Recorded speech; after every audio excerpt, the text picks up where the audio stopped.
What's going on, Nerd Army? Guys, welcome to the newest episode of Nerds Mirais. Today, guys, we're going to be starting a brand new segment here on the channel called Nerd Explores. Now, this segment is going to be me exploring an individual subject. It could be anything from true crime, historical figures. It can also entail companies that have been around for a long time or have touched us in certain different ways. So, today, with our very first episode of Nerd Explorers, guys, I'm going to sit down with you and we're going to break down Nintendo. Now, this is not just a quick journey since the early 80s. This is actually a company that started back in 1889. So we're going to talk about a 132-year history of Nintendo. Strap in. And in the words of its flagship character, here we go! So all the way back in 1889, where we start our journey, is when we get to meet Fushigeru Yamauchi. And he actually starts off by making Japanese playing cards. And that's where the Nintendo Corporation originally began. Playing cards. Crazy, huh? Word Nintendo actually translates to leave luck to heaven. In 1949, the original founder's grandson actually shows up and goes to Disney.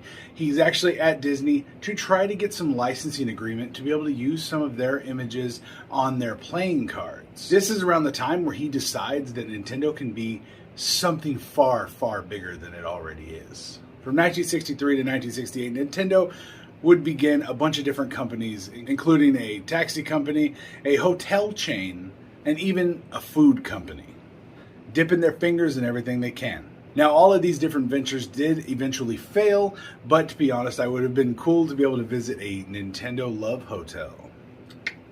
1975, Nintendo would actually go on to produce arcade games, including Ever Race. In 1977, Nintendo would team up with Mitsubishi and actually make the Color TV 6. This was actually a console that was in the home, but did not use cartridges, had 6 pre-programmed games on it. So early on technology, but not quite anywhere near where they would get. 1979, Nintendo would release Radar Scope. 1980, Game & Watch handheld game systems would actually hit the market in Japan and sell over 43.3 million units. 1981, the big man himself, Donkey Kong, would come stomping into arcades. 1983, Nintendo would release the Famicom game system in Japan, and they would actually sell over 500,000 units in the first 2 months. But there was a chip issue and it all had to be recalled. This would ultimately cost Nintendo over $500,000. 1985, heroes have answered our prayers, and the Nintendo game system was released worldwide, and this guy got one. I was little, but I got one. The system was ultimately a Famicom revamp and like a whole redesign. And they also, 1985, brought us Super Mario Brothers. 1986 would bring us Super Mario 2 and Metroid. 1987 would bring us the release of Legend of Zelda. This was my shit. This was my shit. 1988 would bring the first issue of Nintendo Power being released. Now, this was a big deal because it was a monthly subscription magazine that you would get. It had codes, articles, cheats, all this cool stuff. Yeah, I had one. Loved my Nintendo Power. I still have a bunch of them in storage. 1989 would bring the release of the Game Boy.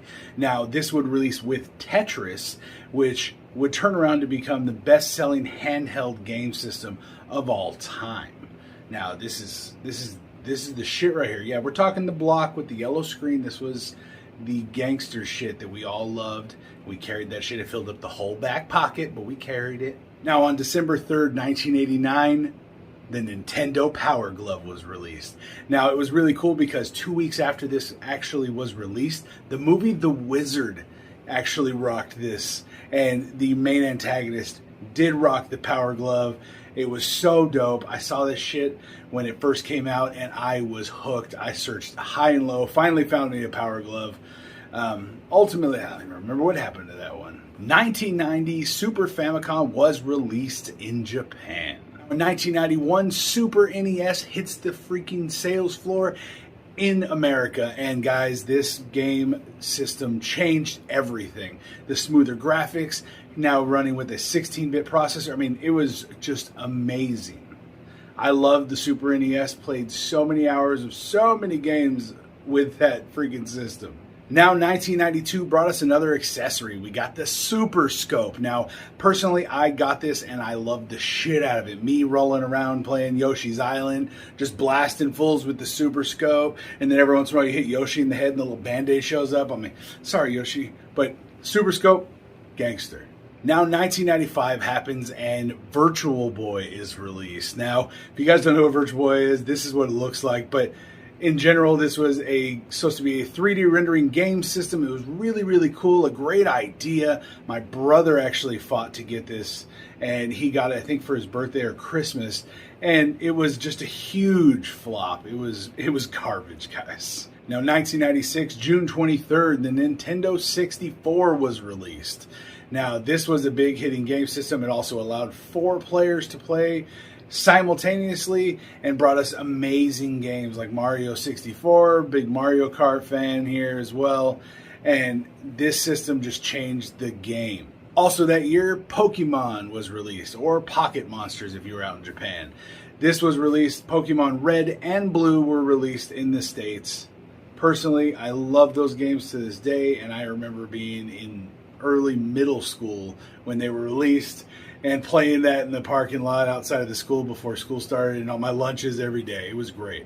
1998, the Game Boy Color drops in Japan, and then 1 month later in the States and everywhere else. 2001, the GameCube and Game Boy Advanced are released. Now, 2004 was a big hitter because the Nintendo DS was released.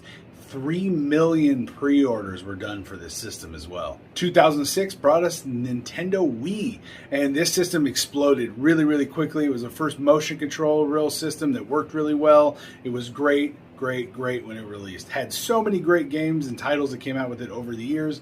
Phenomenal system. 2011, we get the Nintendo 3DS, and this revolutionized the handheld game systems because you can actually get a 3D version of a figure that would pop out at you essentially, and you'd see the textures. It was really cool.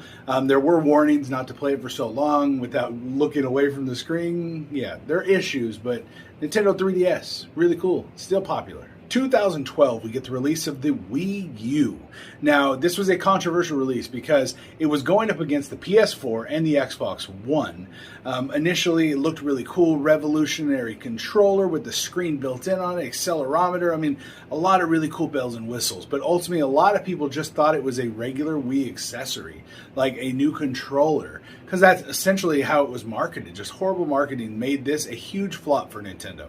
2013, we get a classic revitalized. We get the 2DS. 2014, we get a revamped 3DS and the 3DXL, a bigger version released. 2016, we get the classic NES Mini that was released with 30 games uploaded on it. It was really cool, just a smaller looking version of the original classic game system.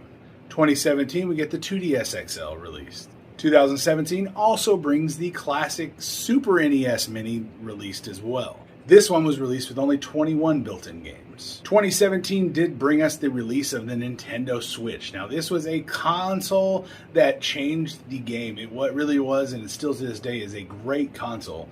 Nintendo Switch revolutionized how consoles can be viewed as a full hybrid of all hybrids, being able to pull out the actual console itself out of the dock, put controllers on it, carry it with you, and play it on the go. It was amazing.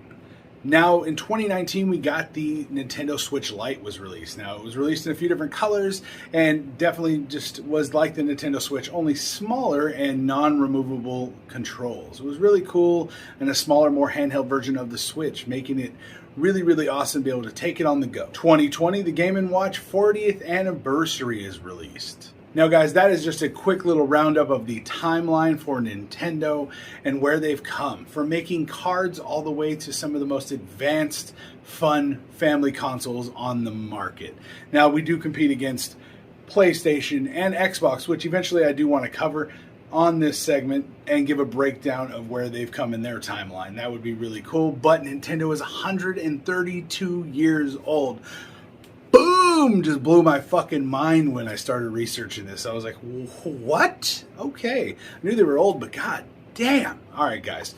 Let me know what you guys thought about this new segment down in the comments down below. Make sure you guys subscribe to the channel, like this video, share it with all your friends, and I will see you guys next time right here on Nerds Rise for another episode of Nerd Explorers. All right, guys. Peace out.